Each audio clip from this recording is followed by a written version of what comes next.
Padre, del Hijo y del Espíritu Santo. Amén. Queridos hermanos, aquí Padre Michel Bonifaz, continuamos nuestra meditación sobre la pasión de Cristo, la Cuaresma. En esta charla 19 del tercer domingo de Cuaresma, vemos que la pasión de Cristo nos libró del pecado. Seguimos el libro de Santo Tomás de Aquino, Meditaciones sobre la Cuaresma, Semana Santa y Pascua. La pasión de Cristo nos libró del pecado, dice Santo Tomás en su Summa Teológica, tercera parte, cuestión 49, artículo 1. Nos amó y nos lavó de nuestros pecados con su sangre, dice el Apocalipsis 1:5. Nos amó y con su sangre nos lavó de nuestros pecados. La pasión de Cristo es la causa propia del perdón de los pecados de tres maneras, dice Santo Tomás. Mire cómo un doctor católico, un especialista de la palabra de Dios, cómo nos explica. La pasión, muerte, crucifixión de Cristo no es la causa propia del perdón de los pecados de tres maneras. Primero, excitando a la caridad. Segundo, la pasión de Cristo causa el perdón de los pecados por modo de redención, rescate. Y tercero, por causa eficiente, es decir, sufrió como instrumento de la divinidad para merecernos el perdón y expulsar el pecado. La pasión de Cristo, dijimos, es causa propia del perdón de los pecados de tres maneras. Excitando a la caridad, porque como dice San Pablo, Dios hace brillar su caridad en nosotros, porque aun cuando éramos pecadores, en su tiempo murió Cristo por nosotros. Romanos 5, 8, 9. Entonces, cuando éramos pecadores, bien, Dios mandó a su Hijo Jesucristo, que murió por nosotros en la cruz. Mas por la caridad conseguimos el perdón de los pecados. Según aquello, perdonados le son sus muchos pecados, porque amó mucho, dice Cristo acerca de la pecadora, San Lucas 7:47. Entonces, la pasión de Cristo excita la caridad. Cuando uno ve y entiende todo lo que Cristo sufrió por nosotros, y bien, Dios mío, misericordia, y te agradezco, te amo. Segunda razón, la pasión de Cristo causa el perdón de los pecados por modo de redención, de rescate, pues como Él es nuestra cabeza, por la pasión que sufrió por caridad y obediencia, nos libró de los pecados como a miembros suyos, por el precio de su pasión. Como si un hombre, por ejemplo, mediante alguna obra meritoria que ejerciere con sus manos, se redimiese de los pecados que cometió con los pies. Así pues, como un cuerpo natural es uno solo, compuesto de diferentes miembros, así toda la Iglesia, que es el cuerpo místico de Cristo, se computa como una sola persona con su cabeza, que es Cristo. Entonces, Cristo es nuestra cabeza, nosotros somos sus miembros. Cristo dio su vida por nosotros y derrama esta sangre purificadora sobre nosotros mediante los sacramentos, el bautismo, la confesión, la Santa Misa, etc.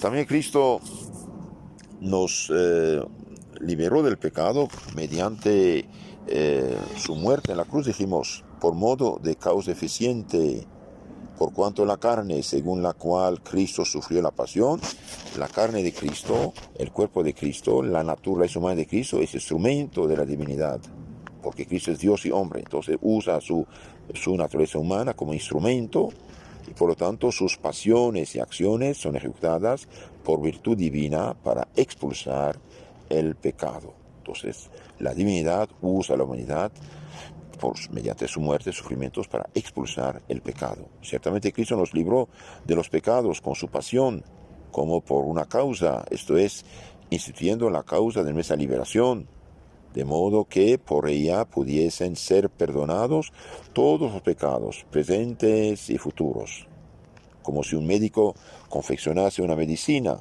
por la cual pudieran curarse cualesquiera enfermedades aún en el futuro.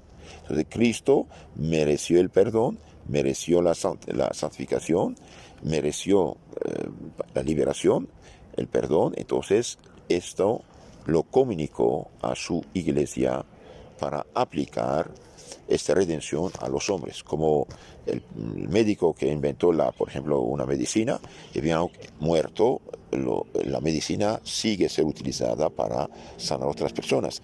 Cristo murió como nuestro fiador, no estábamos ahí, pero lo confió a su iglesia, y él, siendo Dios encarnado, sigue su obra de salvación mediante la iglesia, los sacramentos.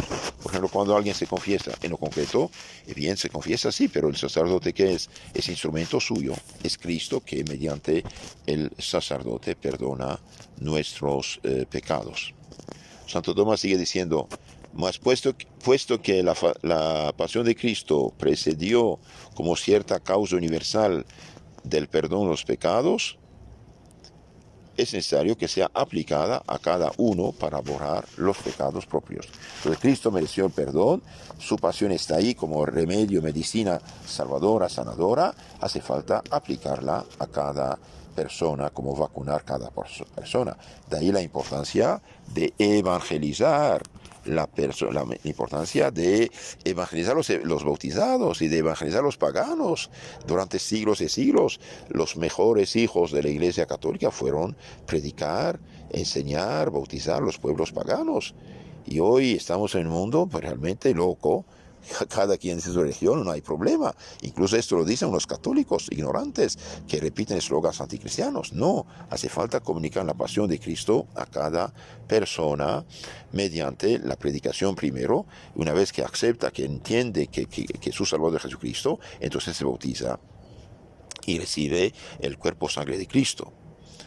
Entonces hace falta aplicar esta pasión a cada persona. Esto se hace por bautismo, dice Santo Tomás, la penitencia y otros sacramentos que reciben la virtud de la pasión de Cristo. Entonces, la pasión de Cristo, la sangre de Cristo, llega a nosotros mediante el bautismo, la confesión, los demás sacramentos, y no de otro modo. Los que dicen que yo acepté a Cristo como mi único y suficiente Salvador, están diciendo tonterías. Primero dicen ellos aceptaron, pero no preguntan si Cristo los aceptó, porque son rebeldes a la iglesia. Cristo dijo a su iglesia, a sus apóstoles y a sus lugartenientes, papa, obispos, sacerdotes: quien os escucha, me escucha; quien os rechaza, me rechaza. San Lucas 10:16. Entonces hace falta llevar la sangre purificadora de Cristo a las almas mediante el bautismo. De ahí la importancia de bautizar a los niños cuanto antes. Es verdad que el niño no habla, pero el niño nace en un pecado heredado, pecado original, privado de la gracia. Se bautiza cuanto antes. El mejor regalo que pueden hacer los papás a un niño es bautizarlo. Y cuando una persona ya bautizada tiene un uso de razón, peca gravemente, hay el perdón de los pecados, la confesión. Recibe el Espíritu Santo. A quienes perdonan los pecados, quienes perdonados, quienes tienen que ser retenidos. También se recibe a Cristo su salvación por la fe. También por la fe se nos aplica la pasión de Cristo para recibir su fruto, según aquello a quien Dios ha propuesto en propiciación por la fe en su sangre. Romanos 3:25. Entonces tenemos claro que creer en Cristo. Por eso la predicación a los adultos, y después se aplica el sacramento del bautismo. Pero sin bautismo ya no funciona. Por la fe, más por la fe por la que somos purificados del pecado, no es la fe informe que puede existir con el pecado, sino la fe informada por la caridad, para que de ese modo nos sea aplicada la pasión de Cristo, no solamente en cuanto al entendimiento, sino también en cuanto a la voluntad y a la parte afectiva. Y por este modo se perdonan también los pecados por virtud de la pasión de Cristo, dice Santo Tomás de Aquino. Entonces, queridos hermanos, la fe debe ser informada por la caridad. Es decir, alguien que cree y está en pecado mortal, esta fe no salva. Para que la fe en Cristo salve, hace falta vivir en gracia y en santidad. Caridad, gracia, Espíritu Santo van juntos. Uno puede tener fe, pero vive en pecado mortal.